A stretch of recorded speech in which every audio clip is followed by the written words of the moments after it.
So let's say we want to solve for the length of vector u along vector v.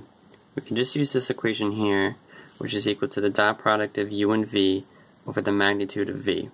So the first thing we'll do is solve for the magnitude of v, which is equal to the square root of 1 squared plus 3 squared plus negative 3 squared.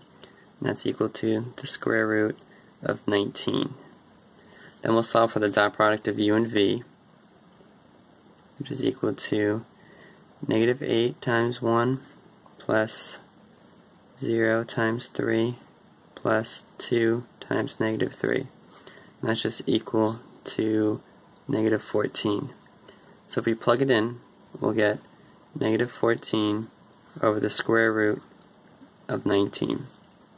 So now we have the length of vector u along vector v, but this is a scalar. So if you want the vector of this length, you need to use this equation, which is the dot product of u and v over the magnitude of v squared times v. So if we solve for this, we already know the dot product of u and v is equal to negative 14. And we already know the magnitude of v, so if we square it, we get 19.